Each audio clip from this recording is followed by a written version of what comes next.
Hello, Michael here with a ZBrush tutorial. Today we're going to be looking at how to model a light bulb, which I will be using in a later tutorial for rendering in Maya. So the first thing we're going to do is create a cylinder, just like that, and hit T, we'll go to the editing space. We're going to make this polymesh 3D, and we're just going to make sure we've got enough subdivisions, and then we're going to turn on symmetry on X and Z, and I'm going to select a lower part around there, and I'm going to taper it in. Actually, I want to taper it that way, so something like that, and then I'll just scale that back down.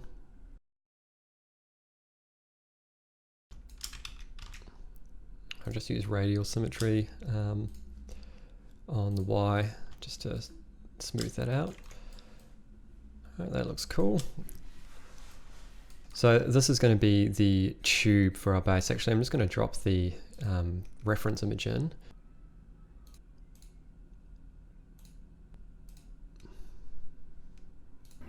All right, so that is our reference image. So this part here that we've just created is going to be that, so I might just put that on front as well. Yeah. Now this isn't going to be an exact science. I'm just going to get it somewhat close.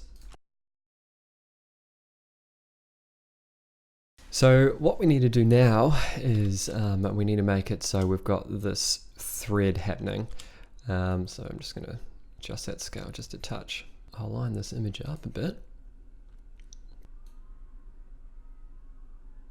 Alright, so what I'm going to do is create a boolean that we can subtract from our mesh here. So I'm going to go up to Tool, I'm going to create a new one.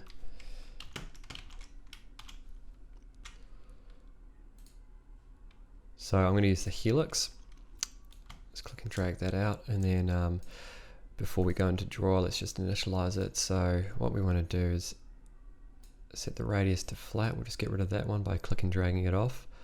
The thickness can be consistent, and the profile.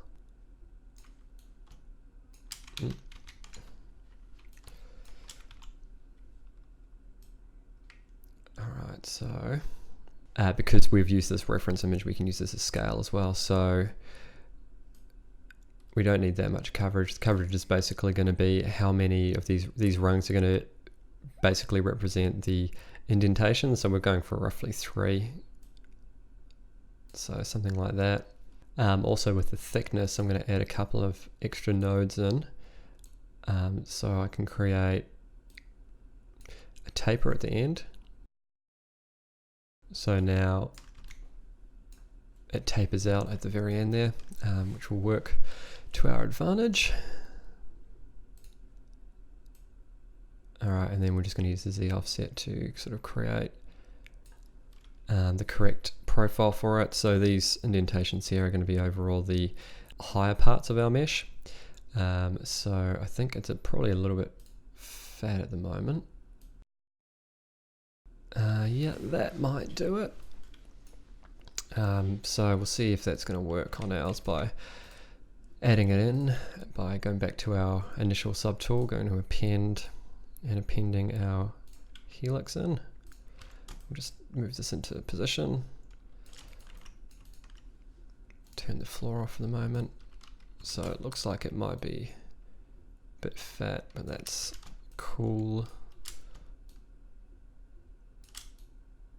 I think that's going to work well, actually. Just get that end bit, and then we can probably make sure we've got symmetry on X and Z, and then I'll scale that in, and then we'll look at it from the top, and we'll go to transparent. And so the amount that you can see on the inside of our initial base is how much it's going to cut in. So you can use that to scale. So I don't want it too much, probably about that. All right, and then we'll do a save here. And because I'm going to do a merge, you could either duplicate it, which is usually a good thing to do, or just save it, and then you can realize if it doesn't work exactly like you want. Just want to make sure that those end parts are inside those. So we'll hide that one. Scale that in a bit. And if you find it's becoming a bit squished, you could always go to deformation and inflate. And because this part here is on the outside, that's not actually going to cut in anyway, so it's not really an issue. Just make sure you're happy with where the end point is, which is going to be about here. So that looks high enough for the screw. So the thread end's about there, probably a little bit higher on the other side, but that's fine, I think, for this particular one. So we will delete this one because that one was the wrong shape, and then we'll duplicate this one. And then we'll set this to subtract, and then we'll also just turn that off. Subdivide that a couple of times. 120,000 polys is probably enough. We will delete the lower, and we'll dynamesh that. Yep, just make sure there's no weird artifacts on the pointy ends. They can sometimes sort of try and dynamesh between the upper and lower layer. And then we'll go back up to this guy here. This has been subdivided, but we need to dynamesh it also. So we'll dynamesh that. Actually, we'll apply the dynamic subdivision, delete the lower, and then dynamesh it. Okay, so that's got enough topology now. So we'll merge down. Make sure you've done a fresh save, or you've duplicated that, because this one will lose if we have to undo. So let's merge that down.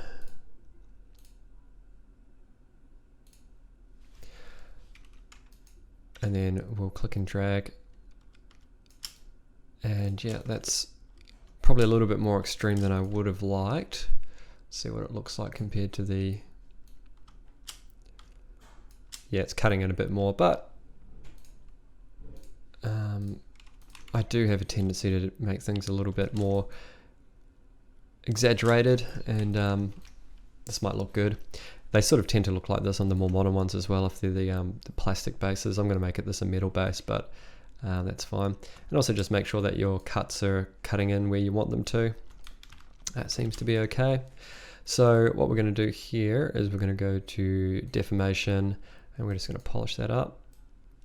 That looks cool now. So at 32,000 polys, it's a bit high. So we could also go to geometry, turn off dynamesh.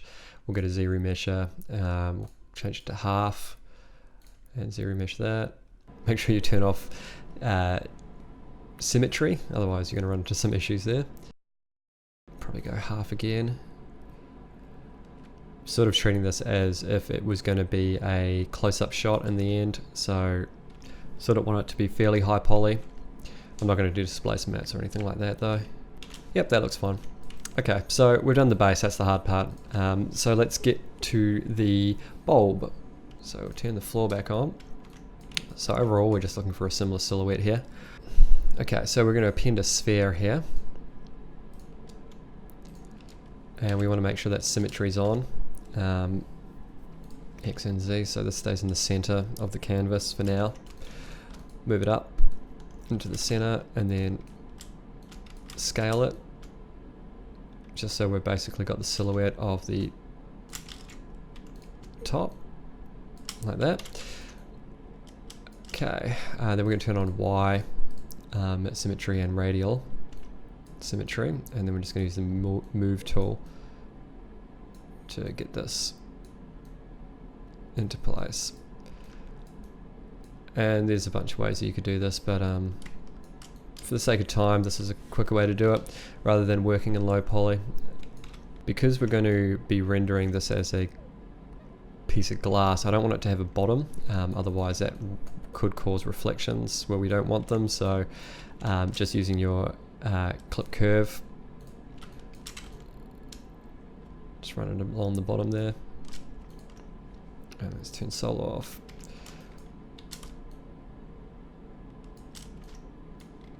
And we just want to make sure that this is connecting to the base as well. So we're going to zremesh that. So it's currently at 8,000, we'll halve it. We'll have X and Z symmetry on. We'll get a nicer surface that way. I just want to polish that a little bit, so we'll go to deformation and we'll polish that just a touch, just so it's a little bit more round at the bottom there. You want it to be fairly consistent, but once it's rendered as glass, you're not going to really see the surface so much anyway, just in reflections. So don't worry too much about it, but let's at least try and get the poly count on point. So just making sure that we maintain the silhouette, and we'll hold X and Z symmetry, and we'll go to geometry and we'll try and get it down to like 1500. Yep, that looks fine. Okay, so the last thing that we need to do is the internal parts. So let's go back to our base. We'll just turn off that and turn on our floor again. So there's a bunch of stuff going on here. I'm going to use zModeler to do most of this. So if you're not comfortable in zModeler, I recommend becoming comfortable because it's really good. I use it all the time. So we'll start with a cube. We're not going to worry about symmetry just yet. And I'm not going to, actually I will turn on X symmetry so I don't lose the center. So I'm not going to get too hardcore on the details here. I just want to sort of get the basic shape of what's happening inside, because once the light is on, it's going to be sort of hard to see all this stuff. So let's just turn on BZM for zRemodeler, and we'll get rid of some of those edge loops. Why is that happening? Oh, turn off symmetry for the moment. Okay, insert an edge loop there. Just move that up. And Q-mesh that out. Not that much. Just so it's past the halfway point. And now I'm going to mirror and weld and turn on X symmetry so we can work on both sides at the same time. I will be doing bits and pieces of these in different parts, but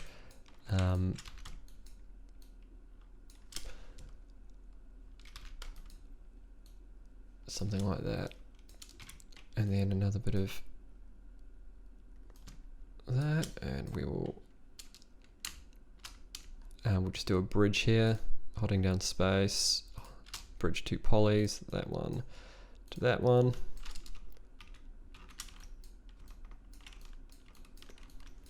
Okay. And I'm going to subdivide this in Maya as well, so I'm just going to add in some more edge loops just to keep its shape.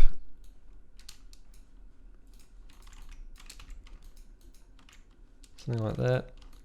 Some straights versus curves doesn't hurt either. And these two guys here, this part here and this part there, they're sort of transparent or shiny, so I might use a different material once we get to that, so I'll leave those for the second. But these parts we'll do on this one here. So we'll use insert curved tube, and just using your brush side to sort of do that. Yep, that looks good. So I'll just click on the mesh, and then yep, and this is all fairly high poly, but it's not going to be a big deal. We will also go into deformation, and we'll use inflate and just make them a bit skinnier. All right, and let's do these two parts here.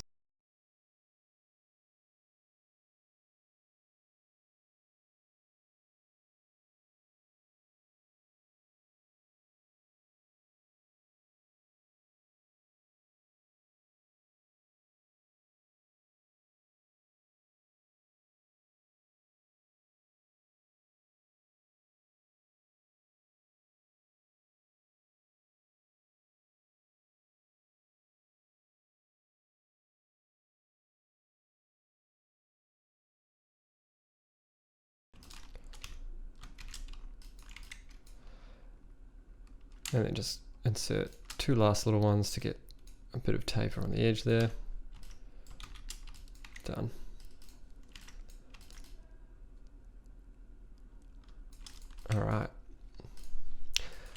Alright, so we're going to use the same method just to get these last two little guys happening. So we'll go back to this part of the mesh. We will go brush and we'll use the insert curve tube. Where is it? Curve tube. Make sure our brush is really small. And we'll do this. So we get that sort of thing happening. Click away and move that into the center.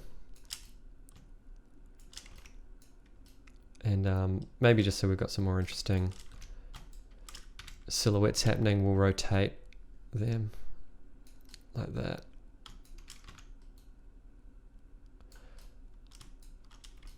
And then we're going to create this coil. Once again, same method, just a curved tube. Make sure it connects though. Actually, we might make this a bit fatter. Yep, click off the mesh. It's fine, there's a little bit of a break there, but I won't worry about it. Alright, so if we turn off the floor, then we should have some fairly interesting geometry happening. Make sure that's actually going all the way into the base.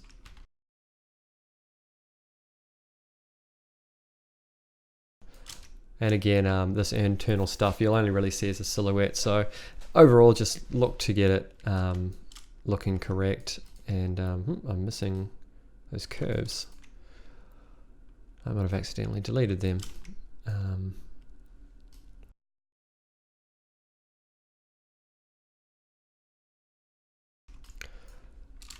Don't be scared of using your move tool. Just change it to topological and then you can move these guys wherever you like. So it looks like that. So it should look a little bit sort of fragile if you look at it. It's all a bit sort of thrown together looking, apart from these internal bases which look pretty solid anyway. So that's pretty much going to give us the internal silhouette that we want. Maybe just we could do some variation there. I don't know, that might look cool once we turn it into a bit of a light.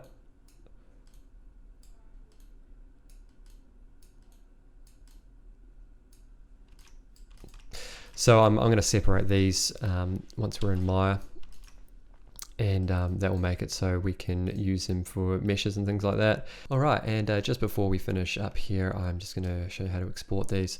So let's rename them. This is going to be called internal. This is going to be called glass. This one doesn't need to be renamed. We'll just make sure it's not visible.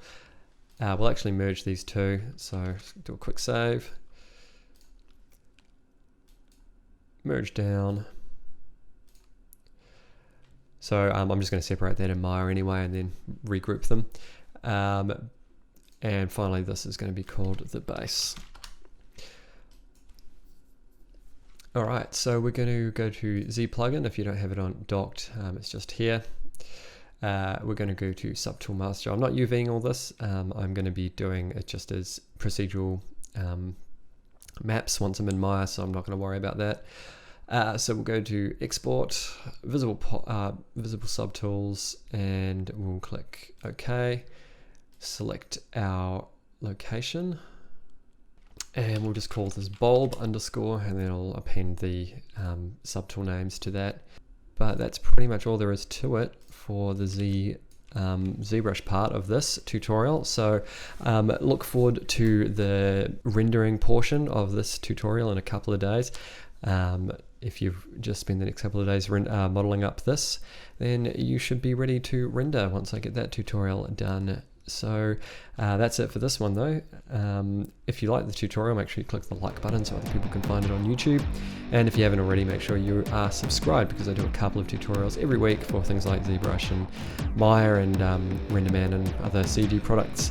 If you want to stay up to date even further, check out the Facebook page, link in the description. That's it for now though. Thank you very much for watching and happy modeling.